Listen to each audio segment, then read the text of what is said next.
Hello friend, નમસ્તે. હું કિંદર ક્રિયાસાગર બધા સાથી મિત્રોનું આપણા યુટ્યુબ ચેનલ સ્મિથ CS ઇન્ફોમાં સ્વાગત કરું છું. મિત્રો, જો તમારી ઉંમર 18 વર્ષ થઈ ગઈ છે અથવા તો 18 વર્ષ પૂરા થવાના છે તો સૌથી મહત્વનું કામ એ છે તમારું ચૂંટણી કાર્ડ કઢાવવું. પહેલાના સમયમાં ચૂંટણી કાર્ડ માટે ફોર્મ નંબર 6 ભરી અને ઓફિસના ધક્કા ખાવા પડતા હતા, પણ હવે તમે તમારા મોબાઈલ ફોનથી નવા 6 નંબરના ફોર્મ દ્વારા ઓનલાઈન અરજી કરી શકો છો. આજના વિડીયોમાં આપણે લાઈવ જોશું કે નવું ચૂંટણી કાર્ડ બનાવવા માટે ઓનલાઈન ફોર્મ કેવી રીતે ભરવું, કયા ડોક્યુમેન્ટ જોશે, ફોર્મ ભર્યાનું સ્ટેટસ ચેક કેવી રીતે કરવું અને કેટલા દિવસમાં તમારા ઘરે પીવીસી ચૂંટણી કાર્ડ આવશે. સ્ટેપ બાય સ્ટેપ સંપૂર્ણ માહિતી માટે વિડીયોને છેલ્લે સુધી જોતા રહેજો. જો તમે ચેનલ ઉપર નવા હોય અને અત્યાર સુધી અમારું ચેનલ સબસ્ક્રાઇબ ના કરેલું હોય, ખાસ વિનંતી કે અત્યારે જ અમારું ચેનલ સબસ્ક્રાઇબ કરી લેજો અને બેલ આઇકન પર દબાવી દેજો, જેથી કરીને ડિજિટલ સેવાઓની માહિતી સૌથી પહેલા તમને મળતી રહે. તો વધારે સમય ન લેતા આપણે કરીએ વિડીયોની શરૂઆત.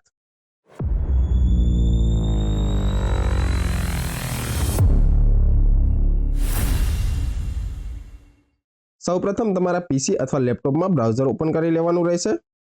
બ્રાઉઝર ઓપન કરી લીધા બાદ સર્ચ બારમાં ટાઈપ કરી લેવાનું રહેશે વોટર પોર્ટલ. આટલું ટાઈપ કરીને સર્ચ કરી લેશું.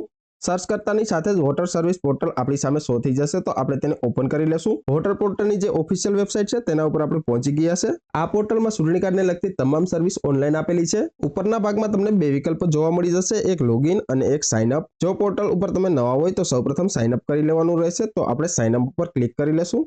સાઇન અપના પેજ ઉપર આપણે પહોંચી ગયા છે. સાઇન અપ કરવા માટે સૌપ્રથમ અહીંયા પર આપણો મોબાઈલ નંબર ટાઈપ કરી લેવાનો રહેશે. ત્યારબાદ ઈમેલ આઈડી ઓપ્શનલમાં છે, જો તમારી પાસે હોય તો તમે ટાઈપ કરી શકો છો. મોબાઈલ નંબર અને ઈમેલ એડ્રેસ ટાઈપ થઈ ગયા બાદ કેપ્ચા ફિલઅપ કરી લેવાના રહેશે. આટલું ટાઈપ કરી લીધા બાદ કન્ટિન્યુ પર ક્લિક કરીશું. ત્યારબાદ એપ્લિકેટનું first name and last name type કરી લેવાનું રહેશે. તો જે પણ આધાર કાર્ડ મુજબ નામ હોય તે ટાઈપ કરી લેશું. નામ ટાઈપ થઈ ગયા બાદ રીસેન્ડ ઓટીપી પર ક્લિક કરીશું. ક્લિક કરતાની સાથે જ એપ્લિકેટના મોબાઈલ નંબર ઉપર ઓટીપી જશે, જે ઓટીપી અહીંયા પર આપણે ફિલઅપ કરવાનો રહેશે. ઓટીપી ફિલઅપ કરી લીધા બાદ વેરીફાઈ પર ક્લિક કરીશું. સક્સેસફુલી સાઇન અપ કરી લીધું છે. હવે આપણે લોગિન કરવાનું રહેશે, તો લોગિન પર ક્લિક કરીશું. લોગિન કરવા માટે ફરીથી મોબાઈલ નંબર અને કેપ્ચા ફિલઅપ કરી લેશું. ત્યારબાદ રિક્વેસ્ટ ઓટીપી પર ક્લિક કરીશું. ફરીથી એપ્લિકેટના મોબાઈલમાં ઓટીપી જશે, તે ઓટીપી અહીંયા પર ફિલઅપ કરી લેશું. ઓટીપી ટાઈપ કરી લીધો છે. ત્યારબાદ વેરીફાઈ એન્ડ લોગિન ઉપર ક્લિક કરીશું. સક્સેસફુલી એપ્લિકેટના મોબાઈલ દ્વારા આપણે લોગિન કરી લીધું છે. હવે નવું ચૂંટણી કાર્ડ બનાવવા માટે આપણે 6 નંબરનું ફોર્મ ફિલઅપ કરવું પડશે. તો અહીંયા પર new voter registration fill form number 6 નું જે આઇકન આપેલું છે તે સર્વિસ આઇકન ઉપર આપણે ક્લિક કરી લેવાનું રહેશે.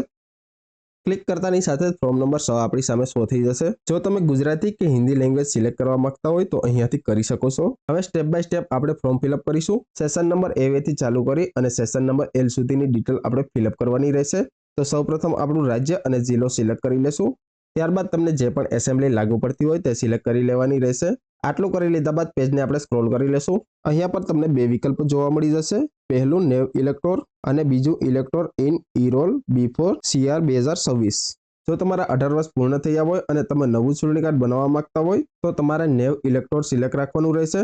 અને જો પહેલા તમારું વોટર લિસ્ટમાં નામ હોય અને 2026ની જે SRI યાદી છે તેમાં તમારું નામ આવેલું નથી તો તમારે બીજા નંબરનો વિકલ્પ સિલેક્ટ કરવાનો રહેશે. આપણે નવું વોટર આઈડી કાર્ડ બનાવી રહ્યા છે તો આપણે નેવ ઇલેક્ટોર જ સિલેક્ટ રાખીશું. ત્યારબાદ નેક્સ્ટ પર ક્લિક કરીશું. સેશન નંબર B પર પહોંચી ગયા છે, પર્સનલ ડિટેલ, જેમાં આપણે એપ્લિકેટનું નામ સંપૂર્ણ આધાર કાર્ડ મુજબ જ ટાઈપ કરવાનું રહેશે. જેમાં પહેલા બોક્સમાં first name and middle name type કરી લેવાનું રહેશે અને બીજા બોક્સમાં સરનેમ ટાઈપ કરી લેવાની રહેશે. એક વાતનું ખાસ ધ્યાન રાખવાનું રહેશે કે જે પણ તમે ડિટેલ એડ કરો છો તે આધાર કાર્ડ મુજબ જ સેમ હોવી જોઈએ. ઇંગ્લિશમાં નામ ટાઈપ કરી લીધા બાદ ગુજરાતીમાં સેમ નામ ટાઈપ કરવાનું રહેશે. નામ ટાઈપ કરી લીધા બાદ ફોટો અપલોડ કરી લેશું. એપ્લિકેટનો ફોટો આપણે JPG અથવા JPEG ફોર્મેટમાં અપલોડ કરી શકીએ છીએ, જેની મેક્સિમમ સાઇઝ 2 MB અથવા તો તેથી ઓછી હોવી જોઈએ. તો ચૂઝ ફાઇલ ઉપર ક્લિક કરી લેશું. ત્યારબાદ જે ફોટો છે તે સિલેક્ટ કરી લેશું. અહીંયાથી તમે ફોટાને ઝૂમ ઇન અને ઝૂમ આઉટ કરી શકો છો અને ફોટાને તમે રોટેટ પણ કરી શકો છો.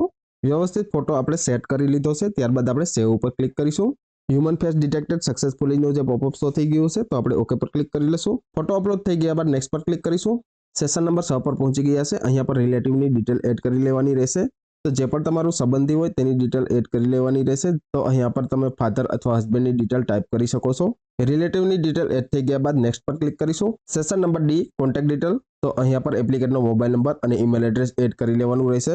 મોબાઈલ નંબર આપણે એડ કરી લીધો છે. ત્યારબાદ ફરીથી નેક્સ્ટ પર ક્લિક કરીશું. સેશન નંબર E આધાર ડિટેલ, તો અહીંયા પર આધાર નંબર ઉપર ક્લિક કરી અને જે એપ્લિકેટનો આધાર નંબર છે તે અહીંયા પર ફિલઅપ કરી લેવાનો રહેશે. ત્યારબાદ નેક્સ્ટ પર ક્લિક કરીશું. સેશન F જેન્ડર, તો જેન્ડર આપણે સિલેક્ટ કરી અને નેક્સ્ટ પર ક્લિક કરીશું. Session G date of birth detail, તો અહીંયા પર એપ્લિકેટની ડેટ ઓફ બર્થ આપણે ટાઈપ કરી લેશું. હવે ડોક્યુમેન્ટનું કોઈ પણ એક પ્રૂફ અપલોડ કરવાનું રહેશે. તો સિલેક્ટ ડોક્યુમેન્ટ પર ક્લિક કરી અને તમે જન્મ તારીખનો દાખલો, Aadhaar card, PAN card, driving licence, marksheet વગેરે જેવા ડોક્યુમેન્ટ સિલેક્ટ કરી શકો છો. તો અહીંયા પર આપણે આધાર કાર્ડ સિલેક્ટ કરી લેશું. ત્યારબાદ આધાર કાર્ડની જે PDF ફાઇલ છે તે અહીંયા સોર્સ ફાઇલ પર ક્લિક કરી અને અપલોડ કરી લેશું. ડોક્યુમેન્ટની મેક્સિમમ સાઇઝ 2 MB થી ઓછી હોવી જોઈએ. આધાર કાર્ડ અપલોડ કરી લીધા બાદ નેક્સ્ટ પર ક્લિક કરીશું. સેશન નંબર એજ પર પહોંચી ગયા છે. પ્રેઝન્ટ એડ્રેસ ડિટેલ, તો અહીંયા પર આપણું સરનામું છે તે ટાઈપ કરી લેવાનું રહેશે. એપ્લિકેટના જે રિલેટિવ છે, જેવી રીતે કે ફાધર છે, હસબન્ડ છે, તેના વોટર ID કાર્ડમાં જે પણ એડ્રેસ હોય તે તમારે અહીંયા પર ટાઈપ કરી લેવાનું રહેશે. એડ્રેસ પ્રૂફ ટાઈપ કરી લીધા બાદ આપણે એડ્રેસ પ્રૂફ અપલોડ કરવાનું રહેશે. તો સિલેક્ટ ડોક્યુમેન્ટ પર ક્લિક કરીશું.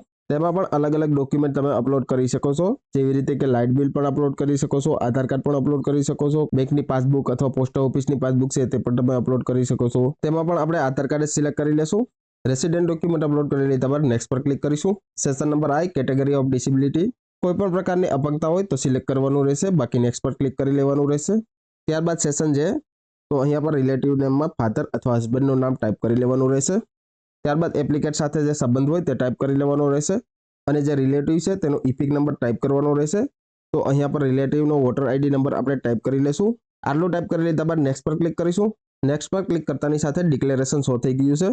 ડિક્લેરેશનમાં એપ્લિકેટના માતા પિતાનું નામ ટાઈપ કરી લેવાનું રહેશે.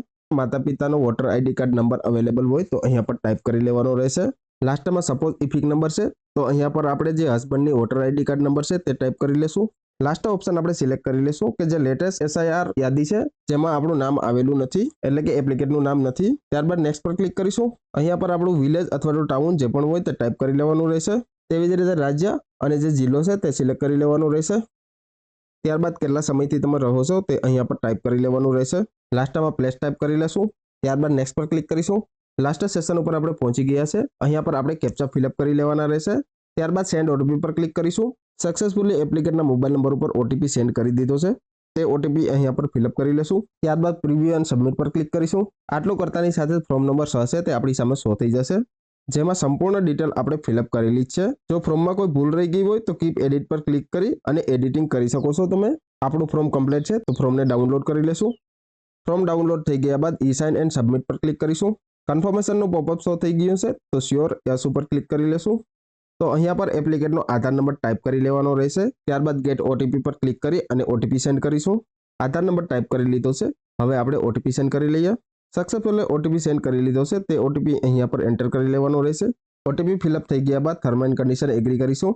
ત્યારબાદ લાસ્ટમાં સબમિટનું આઇકન આપેલું છે તેના ઉપર ક્લિક કરીશું. એપ્લિકેશન સક્સેસફુલી સબમિટ થતાની સાથે રેફરન્સ નંબર પણ શો થઈ ગયો છે, તો આ રેફરન્સ નંબર આપણે કોપી કરી લેવાનો રહેશે. ત્યારબાદ ઓકે પર ક્લિક કરીશું. ફરીથી આપણે હોમ પેજ ઉપર આવી ગયા છે. અહીંયા પર ટ્રેક એપ્લિકેશન સ્ટેટસનું આઇકન આપેલું છે, તો તેના ઉપર આપણે ક્લિક કરીશું. એપ્લિકેશન ટ્રેક કરવા રેફરન્સ નંબર અહીંયા પર આપણે એન્ટર કરવો પડશે. તો હમણાં જે રેફરન્સ નંબર આપણે કોપી કરેલો છે તે અહીંયા પર એન્ટર કરી લેશું. ત્યારબાદ સબમિટ પર ક્લિક કરીશું. સબમિટ કરતાની સાથે જ અહીંયા પર સ્ટેટસ શો થઈ ગયું છે. જેમ જેમ પ્રોસેસ આગળ વધતી જશે તેમ અહીંયા પર તમારું જે સ્ટેટસ છે તે અપડેટ થતું રહેશે. વિધિન 15 થી 20 દિવસમાં તમારું જે વોટર ID કાર્ડ છે તે એપ્રુવલ થઈને આવી જશે અને 35 થી 40 દિવસમાં પોસ્ટ થ્રુ તમારા ઘરે પણ વોટર ID કાર્ડ છે તે PVC નું પહોંચી જશે. હવે આપણે ID લોગઆઉટ કરી લેશું અને વિન્ડોને પણ ક્લોઝ કરી લેશું. આ વિડીયોમાં નવું ચૂંટણી કાર્ડ કેવી રીતે બનાવવું, ક્યાં ડોક્યુમેન્ટ અપલોડ કરવા, કેવી રીતે સ્ટેટસ ચેક કરવું, તેમજ વોટર ID કાર્ડ ઘરે આવવા સુધીની સ્ટેપ બાય સ્ટેપ સંપૂર્ણ પ્રોસેસ સમજાવી. વિડીયો જો તમને પસંદ આવ્યો હોય તો વિડીયોને લાઇક કરી દેજો, શેર કરી દેજો અને વોટર ID કાર્ડ વિશે અથવા તો વોટર પોર્ટલ વિશે કોઈ પણ પ્રશ્ન તમને મૂંઝવતો હોય તો કોમેન્ટ સેશનમાં જરૂર જણાવજો. અમે તેનું સોલ્યુશન લાવવા પૂરો પ્રયત્ન કરીશું.